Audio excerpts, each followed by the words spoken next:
Good evening. Despite a meeting between Prime Minister Narendra Modi and President Xi Jinping last month and a visit to Beijing by National Security Advisor Ajit Doval, the Doklam standoff remains.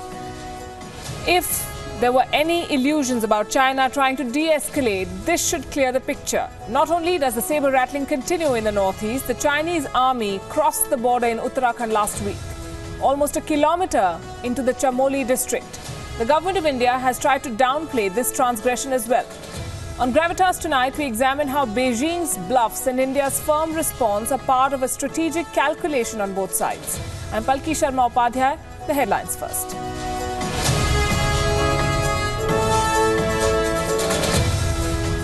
Three suicide bombers attacked the Iraqi embassy in Kabul. ISIS claims responsibility after security forces subdue attackers in a 4-hour-long gun battle.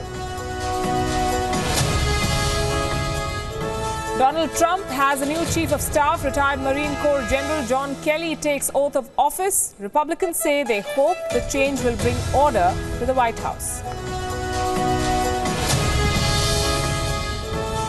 Congress accuses the centre of being complicit in tackling cases of cow vigilantism. The BJP hits back, says the opposition is being selective in its criticism.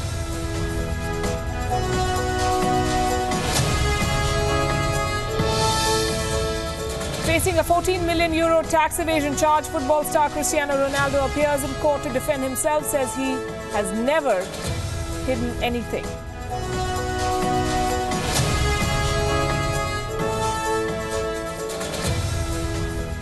Also on the show, some specials as always. US asks India to scale down its engagement with North Korea. We show you how America's closest allies have been violating sanctions and funding the weapons program. Also the latest on the mayhem in the Maldives. The military protects the speaker as the opposition tries to impeach him.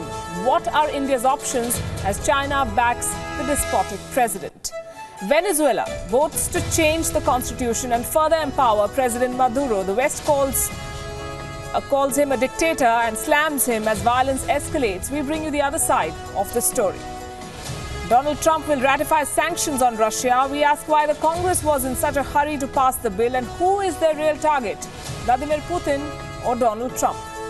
Mick Jagger has joined the list of singers who are talking politics through his songs. We tell you why such activism is always music to our ears. And starting tonight, we're also bringing you pictures that shock, tickle, move and inspire. Ahead of the show, we bring you Gravitas images. But first to what's happening along India's border with China. Just 2 days before the National Security Advisor of India, Ajit Doval, met with his Chinese counterpart in Beijing.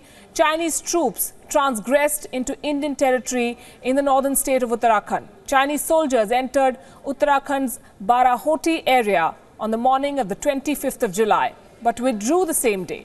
It is believed that the troops came up to 1 kilometre inside the Indian territory. This report comes at a time when India is locked in a standoff with China at the Doklam plateau. But this is not the first time the Chinese troops have entered this region. A similar incursion, we are told, happened in July last year when a few PLA soldiers entered Barahoti with a vehicle. Chinese choppers have also been sighted in the area. An hour after this report hit our wires, Ministry of External Affairs sources told WION that similar incidents have happened in the past but are sorted out locally and should not be given undue importance. The Chinese have been on the offensive in Doklam in the northeast, but in its statements and through its press, India has maintained that diplomatic channels are being used to ease the tensions between both the countries. So what's the reason behind India's polite but firm response?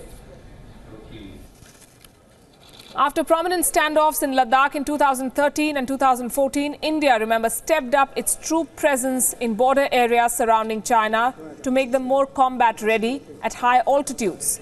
More resources and assets have also been positioned at bases close to China, supported by the development of infrastructure at strategic locations. These efforts are being supported through an ongoing expansion of defense assets and intelligence gathering efforts. All this makes up a comprehensive effort to quietly build capabilities to counter China's offensive. And this response by India, polite yet firm, is part of that strategic calculation, we are told. Joining us this evening from Beijing, Atul Aneja of The Hindu.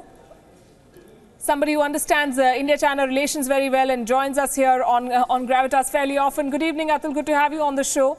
My first question to you. Yes. This happened 2 days before Ajit Doval's visit to Beijing. What was the message that China was trying to send? Well, quite honestly, I'm not sure whether there was any deliberate signaling with this. Because you see, this is taking place in an entirely different location where you have the line of actual control, which is an undefined boundary, and transgressions do take place. However, I take your point that it's a kilometre inside, so that's something we have to take note of. But it could well be something which happened locally and may not be directly linked to that. If at all it was linked, then again, it was a very calibrated move by the Chinese. That is to show that if Doklam does not resolve, then such a possibility of an intrusion in another sector where they would have a military advantage may take place. But it's not absolutely certain that, in my mind, that was linked to Ajit Doval's visit and the talks which took place on the 27th. And therefore, it's not comparable what is happening in Doklam, which is on the tri-junction, which is Bhutanese territory, as the Bhutanese claim it. It's a disputed. So that's a different kind of a situation compared to the transgression which took place along the undefined boundary. Unlike the 72, the understanding which took place with the Pakistanis, where we actually went with surveyors and military personnel to define an interim boundary, which is the line of control. That has not happened in the Chinese case at all. So we keep having these transgressions off and on. And partly it is because of this undefined, we need to convert the LAC first into a LOC kind of a situation and then probably a border settlement. But we are not there yet. So this happened. But to link it directly may be a stretch. I don't rule out the possibility of signaling, but a direct connection preceding Doval's visit, not very clear. Okay.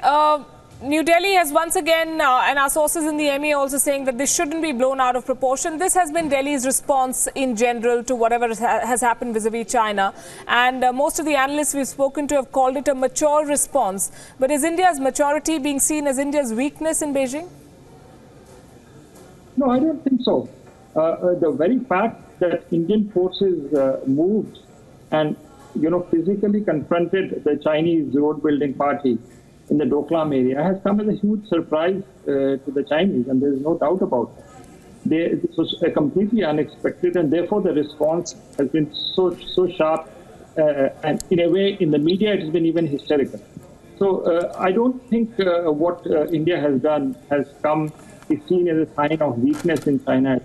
On the contrary, it may come as a surprise. The Chinese never expected this kind of assertion from the Indian side, especially if on their view that if we have a dispute, that the Chinese have a dispute with the Bhutanese, why should India come into it? So, they are completely flabbergasted by the action which India took in Doklam. So as sign of weakness, I don't think so. And India's firmness thereafter, and, we have not, there have been two major statements, one which came out on June 30th, and the one which Mr. Bagle made on the 27th, just before Mr. Doval met Mr. Yang Jiechi. So these are the kind of statements coming, but the actions always speak louder than the words. So I think India's calibrated response has been assertive, yet it's not been hysterical and shown the maturity of not going overboard. It's gone down in a way. In the long run, I think it'll go down well. Whenever we resolve this issue, it'll set a kind of precedent and and act as a kind of a deterrent for such actions to take place in the future.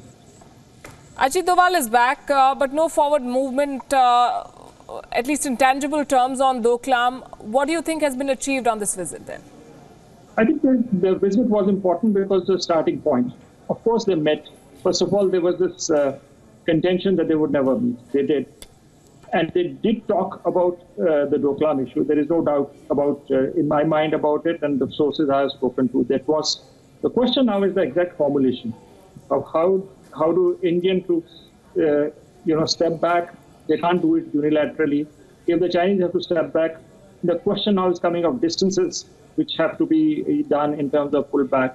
There is also, and I don't think this specifically happened, but when I spoke to the Chinese after the visit, There is a suggestion which is coming out from the Chinese in the meetings which I've had informally, not track one, but people who are close to the party, etc., is that there could be, Bhutan could play a role here, that Indian troops who are in the face-off with the Chinese could move into Bhutanese territory, and there could be a swap, and the Bhutanese troops are the ones taking the face-off with the Chinese.